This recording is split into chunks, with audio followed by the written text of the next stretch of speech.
होगा महर। चौथी दफा सफाई कर रही हैं आप इस लाउंज की। आज आप मुझसे कुछ नहीं कहेंगे। आज इतने दिन के बाद मेरा बेटा वापस पाकिस्तान आ रहा है। अरे भैया आपका बेटा आ रहा है ना, कोई बल्दिया का चेयरमैन तो नहीं आ रहा इंस्पेक्शन के लिए। आज आप कुछ भी कहें, मैं आपकी किसी बात का कोई बुरा नहीं मानूंगा। अच्छा ये बताइए कि उसैद के साथ मायरा भी गई है एयरपोर्ट? हाँ, बड़ी मुश्किल से भेजा है। उसका तो कहीं जाने को दिल ही नहीं चाहता। अरे तो उससे फोन करके पूछे ना कि फ्लाइट आने में कितनी देर बाकी है। आपके कहने से पहले ही मैंने पूछ लिया। अच्छा तो क्या कहा उसने?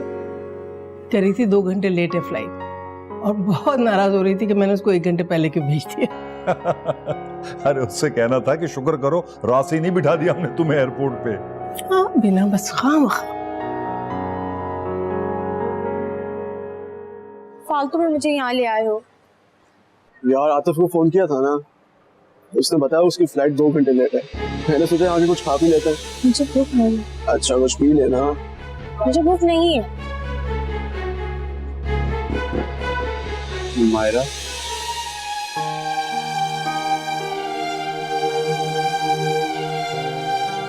सर यहाँ से चलो।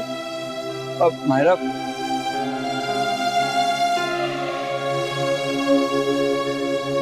रोबिन मेरी बात तो सुन लो प्लीज। आप छोड़े मेरा, मुझे आपसे कोई बात नहीं करनी। और आपको जो भी कुछ कहना है ना सरदार से जाके क्या मुझसे सर चलो यहाँ से।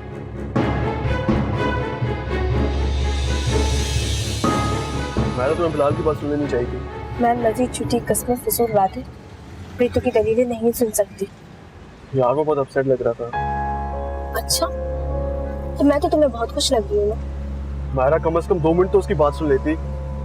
बिलीव मी यार, मुझे बहुत बुरा लग रहा है। ठीक है इंसान हो तुम, कभी कहते हो अपने बारे में सोचो और कभी कहते हो उस बुज़दिल इंसान की बातें सुनो।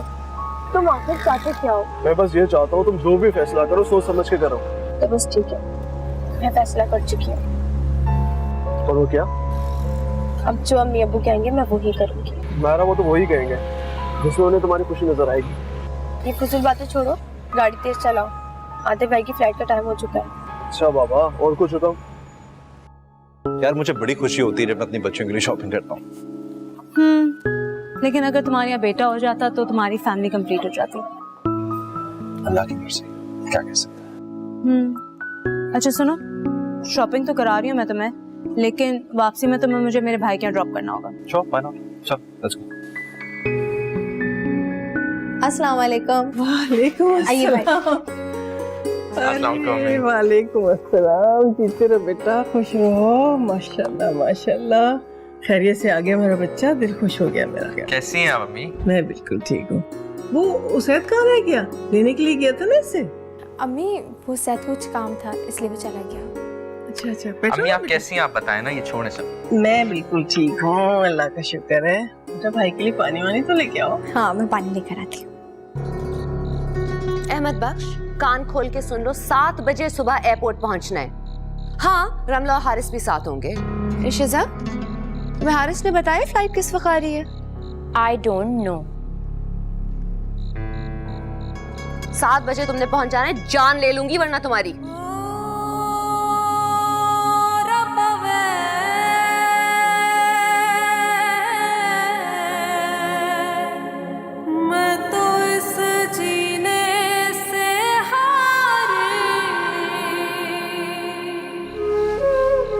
देखो इस रिपोर्ट में क्या लिखा है। इसमें साफ साफ लिखा है कि तुम कभी बाप नहीं बन सकते।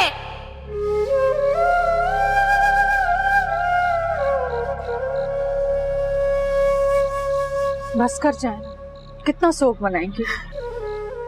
बिलाल आ गया क्या? पता नहीं कहाँ गया हुआ है, 4-5 घंटे तो हो गए, अभी तक नहीं आया।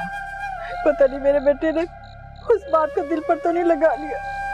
वैसे अम्मी मान लें, आपका बेटा है पहले नंबर का बेवकूफ। क्यों? अब क्या कर दिया उसने? अरे अब तो माफ कर दो उसे। इतनी बड़ी बात दिल में छुपा के बैठ गया, कम से कम हमें तो बताता। हाँ, बड़ी खुशी की खबर थी ना, जिसका इश्तेहार बांटता फिरता वो। अरे अम्मी, कम से कम हम उसकी दूसरी शादी तो ना करते ना, जगहसाई तो ना होती ना हमारी।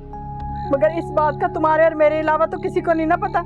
हाँ, और वो जरताशिया मायरा को बताने की धमकी जो देकर गई है वो। अरे उस कमबख्त को तो अल्लाह गारत करे, अपने पैरों पर तो पानी ही नहीं पड़ने दिया उसने। अरे कैसे सबको साइड पर करके उस लौंडे के साथ भाग गई। शुक्र करे आराम से जान छूट गई, वरना इतनी आसानी से टलने वाली नहीं थी वो। अच्छा ही हुआ, खसकम जहाँ पाक। अच्छा ये बात आप शिजा को मत बता दीजिएगा। अरे जब वो कल को घर आएगी तो उसे पता नहीं चलेगा कि जरताशिया घर में नहीं है। नहीं, जरताशिया की बात कौन कह रहा है? मैं बिलाल की रिपोर्ट्स की बात कर रही हूँ, उसके बारे में मत बताइएगा। फट से जाकर मायरा को बता देगी और फिर पूरे खानदान में झंडे लग जाएंगे। ये बात तो बिल्कुल सही कह रही है, मैं किसी को नहीं बताऊंगी। अब पूरे खानदान में अपने बच्चे का मजाक थोड़ी बनवाना है मैंने। अच्छा चुप कर जाएं, चल के कुछ खा लें, पूरा दिन कुछ नहीं खाया आपने। मुझे कुछ नहीं कहना, मेरा बच्चे। आ जाए ना, चल आ जाए।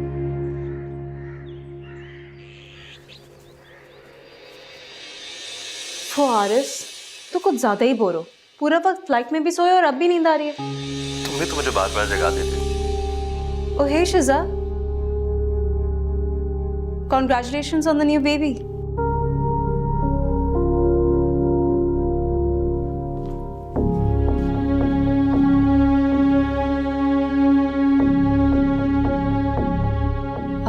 आनी, शिजा को क्या हुआ है? पता नहीं, जब से बेबी हुई है कुछ उखड़ी उखड़ी सी रहने लगी है। खैर, तुम ये बताओ तुम्हारे अंकल कहाँ रह गए? आप अंकल गाड़ी से सामान निकलवा रहे हैं। आप बताएं आप कैसी हैं? आई एम एब्सोल्युटली फाइन, सब बिल्कुल ठीक है। शिजा, ये क्या बदतमीजी थी? और वो कौन सी बदतमीजी थी जो आप मेरे साथ करके गए थे? मैंने तुम्हारे साथ क्या कर दिया यार? तुम आजकल क्यों इतना ओवर रिएक्ट कर रही हो? अच्छा, तो अब मैं ये भी बताऊं कि आपने मेरे साथ क्या किया है? आपने मुझसे झूठ बोला कि रमला आपके साथ दुबई नहीं जा रही है और फिर अगली फ्लाइट में उसे वहां बुलवा लिया। मैं यहाँ अकेली हॉस्पिटल के धक्के खाती फिर रही थी और आप वहां मजे कर रहे थे उसके साथ और बार बार मुझे झूठ बोल रहे थे। Just shut up, शिजा। मैं सोच भी नहीं सकता था तुम्हारी इतनी घटिया सोच होगी मेरे बारे में। मैं गलत नहीं सोच रही, आपकी गलत हरकतें मुझे ये सब सोचने पर मजबूर कर रही हैं। अच्छा, अगर मैं इतना घटिया, चीप और कैरेक्टरलेस हूं ना, तो छोड़ क्यों नहीं देती मुझे? इट्स ओके, मुझे अब इस घर में नहीं रहना। आपके साथ शादी मेरी जिंदगी का सबसे बड़ा गलत फैसला था। आप रहें अपनी रमला के साथ, मैं अपनी बेटियों को यहाँ से लेकर जा रही हूँ। जाना है तो जाओ, पर हानिया इधर ही रहेगी मेरे पास। वो मेरी बेटी है, ओके?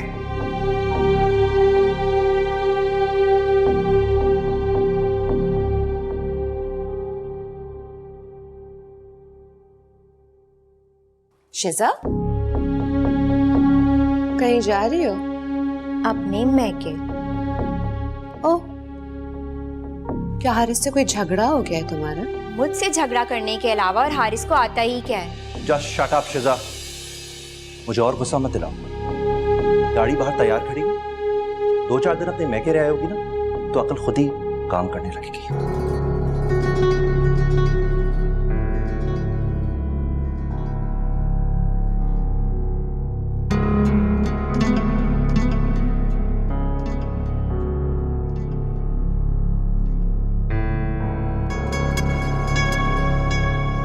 कितना अच्छा लग रहा है ना, आज इतने अरसे के बाद हम लोग सब साथ बैठ के नाश्ता कर रहे हैं।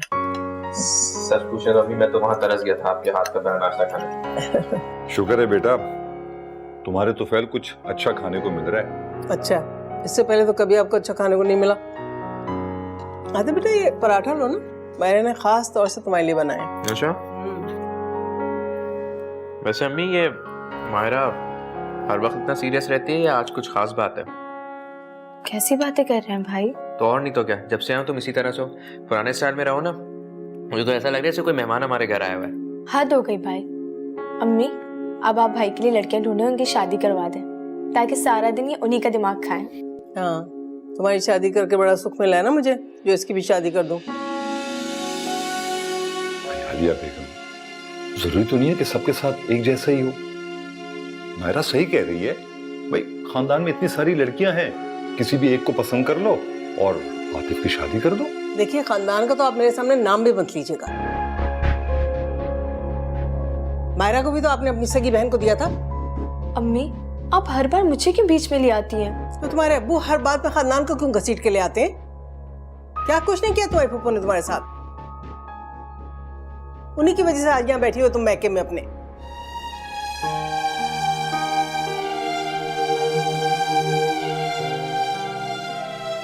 अरे बेटा मायरा, अरे क्या? अम्मी क्या जरूरत थी आपको इस तरह की मुतनाज़ा बातें करने की? अरे मैंने ऐसा क्या कह दिया? आपको पता है ना वो नाराज हो जाती है इस तरह की बातों से। ये सारे नखरे अपने माँ बाप के ही घर में होते हैं। सास नंदों के सामने तो बोलती बंद हो जाती है इसकी। आतिफ बेटा जाओ, उसको मना के लाओ। जाओ, शाबाश। जी। तुम भी ना थोड़ा सा बर्दाश्त से काम लिया करो। मायरा, मायरा, मायरा, मायरा, मायरा क्या हो गया? भाई, अम्मी हमेशा मेरे साथ ऐसे ही करती है। मायरा क्या हो गया? वो बेचारी परेशान है। और बाय द वे तुम उनकी बातों को दिल पर क्यों लेती हो? तो उनके परेशान होने से क्या मसले हल हो जाएंगे? हाँ, लेकिन इस तरह मुंह बनाकर बैठने से भी मसले हल नहीं होंगे। अम्मी जब मुझसे इस तरह की बातें करती हैं तो मुझे ऐसा लगता है कि सारी परेशानियों की जड़ मैं ही हूँ। For God's sake मायरा, क्या हो गया तुम्हें? दुनिया में ऐसा कौन सा शख्स है जिसको कोई परेशानी ना हो, दुख ना हो, तकलीफ ना हो? हाँ, तुम कोई अनोखी तो नहीं हो ना? मुझे तो ऐसा लगता है कि सबसे ज्यादा बुरा मेरे साथ ही हुआ है। एक बात बताऊं, दुनिया में हर इंसान यही सोचता है कि उसकी परेशानी सबसे बड़ी है। आप कहना क्या चाहते हैं? मतलब ये कि फिलहाल तो मुझे बहुत भूख लग रही है, चलो नाश्ता करें। मुझे भूख नहीं है। क्या हो गया? मुझे तो भूख लग रही है ना, प्लीज चलो, नाश्ता ठंडा हो रहा है। भाई, आप कितने जिद्दी हैं। वो तो मैं हूँ, तुम्हें याद है ना, बचपन में उसैद भी यही कहता था कितना जिद्दी हूँ मैं। उसका नाम भी मत लें, अभी शैतान हाजिर हो जाएगा। अच्छा वैसे एक बात बताओ, उसने शादी वादी का कोई प्लान किया या अभी तक ऐसे ही? मुझसे क्यों पूछ रहे? जब वो आएगा खुद ही पूछ लीजिएगा। अरे रिलैक्स रिलैक्स, क्या हो गया तुम्हें? इतना गुस्सा क्यों हो रही हो? तुम तो जरा जरा सी बात पे लड़ने लगी हो भाई। शिजा से तेरी बात हुई थी? काफी दिन हो गए, उसका फोन ही नहीं आया। हमें परसों बात हुई थी, परसों तक तो ठीक थी। हारिस वापस आया कि नहीं? परसों तक तो नहीं आया था। तू अकेली चली आ रही है, तुझे तो बिलाल को बुलाने भेजा था मैंने। अम्मी वो नाश्ता नहीं कर रहा है, उन्हें भूख नहीं है। अरे देखो तो इस लड़के का हाल, रात भी इतनी देर से आया था, कुछ नहीं खाया और अब भी कुछ नहीं खा रहा। अम्मी मेरी माँ ने उसे 2-3 दिन के लिए ना अकेला छोड़ दें, खुद ही सेट हो जाएगा। अरे मैं कोई सुतेली माँ हूँ जो उसे छोड़ दूँ? एक ही एक बच्चा है मेरा। तो ठीक है, जाएं जाकर और परेशान करें उसे। पर मेरा काम था आपको समझाना, आगे आपकी मर्जी। दोस्ती तो है, लेकिन वो इस टॉपिक पर बात ही नहीं करना चाहता। अच्छा, अम्मी भी कह रही थी कि ज़ायदा खाला काफी परेशान है उसके सिलसिले में। मैंने सारा नाश्ता दोबारा से गर्म किया। चलो बैठ के दोनों नाश्ता करो। और आतिफ, तुम्हें मेरे साथ खाला के यहाँ चलना है, उनको चल के सलाम करना है। ठीक है अम्मी, वैसे खाला के बाद अगर हम फूफो के घर भी चले जाएं सलाम करने? अच्छा, फजूल बातें मुझे पसंद नहीं है। अच्छा बैठो, नाश्ता करो।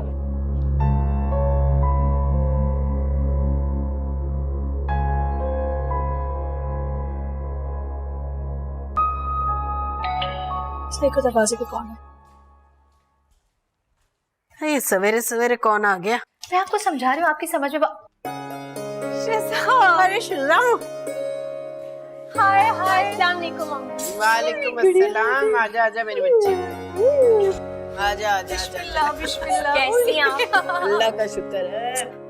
अरे वाह, बड़ी अचानक आई हो ये सवेरे सवेरे। खैरियत तो है ना? क्यों अम्मी, मैं अपने घर नहीं आ सकती क्या? है क्यों नहीं आ सकती, तेरा अपना घर है। वो हारिस ना 15 दिन के लिए दुबई से बैंकॉक चले गए हैं, तो मैंने सोचा कि मैं यहाँ आ जाऊँ। चलो शुक्र है तुम्हें एहसास तो हुआ कि मैके में भी जाकर कभी कभी रहते हैं। आपा अब आ गई हूँ ना, 10-15 दिन रह के जाऊंगी। रहने दो, तुम्हारा मियाँ आ जाएगा ना, गोली की तरह रफू चक्कर हो जाओगी। है, ये तो बहुत अच्छा किया तूने। मगर ये तो बता, हानिया को क्यों नहीं लेकर आई तू साथ? वो हानिया, वो आपको तो पता है ना कि वो अपनी गवर्नेंस से कितनी अटैच है। मैं उसको ले आती, खामखा मुझे तंग करती। अरे तू भी कमाल करती है, छोटी सी बच्ची है तेरी और तू मुलाजमा के पास छोड़ आई। अम्मी प्लीज ये बातें छोड़े ना, मुझे अच्छा सा नाश्ता करवा दें। और ये जरताशिया का नजर नहीं आ रही। जाओ जाकर शिजा के लिए पराठा बना कर लाओ, क्रिस्पी वाला। जाओ, जैसे खाया था मैंने तुम्हें। मम्मी ये देखिए कितनी प्यारी हो गई गोलू। हाँ हाँ ला ला ला, माशाल्लाह माशाल्लाह मेरी बच्ची। मुझे शीजा से इस कदर चाइल्डिश बिहेवियर की तवक्को नहीं थी। आपको अब पता चले? मैंने तो बहुत पहले अंदाजा लगा लिया था उसकी पर्सनालिटी का। तो आपको समझाना चाहिए था ना उसे। मैं किसी के पर्सनल मामलात में दखल अंदाजी नहीं करती हूँ, उसे खुद समझना चाहिए था। इतनी छोटी सी बच्ची को गवर्नेंस के साथ छोड़ के चली गई, वो भी जबकि उसकी तबीयत खराब थी। आर्या कैसी? गला खराब है उसका, जिसकी वजह से टेम्परेचर भी हुआ है। डॉक्टर को बुलवाना चाहिए था। आपके कहने से पहले ही मैं डॉक्टर सिद्दीकी को कॉल करके आई हूँ, आते ही होंगे वो। हद है गैर जिम्मेदारी की। कम से कम अपनी बेटी का तो ख्याल करना चाहिए था उसे। अच्छा बस भी करे, वो उन दोनों मियाँ बीवी का मामला है, लेट देम हैंडल इट। ये उनका मामला है तो अपने तक रखें, वो बच्चों को डिस्टर्ब क्यों कर रहे हैं? हारिस को शिजा से शादी करनी ही नहीं चाहिए थी। इस सर्कल में करता, एटलीस्ट लड़की उसके प्रॉब्लम्स तो अंडरस्टैंड करती। क्या कोई और भी बात हुई है? हाँ, रमला कह रही थी कि शिजा बहुत अपसेट है कि हारिस बेटी की पैदाइश पे फौरन पाकिस्तान नहीं आया। क्यों आता वो पाकिस्तान? बेटी तो यही थी ना। अपनी सारी मीटिंग्स, अपना सारा बिजनेस छोड़ के वो चला आता। अच्छा क्या नहीं आया? इसी पर तो बहुत अपसेट है वो। माइंड करने से ज्यादा बेहतर है कि अपने दिमाग का इलाज करवाए।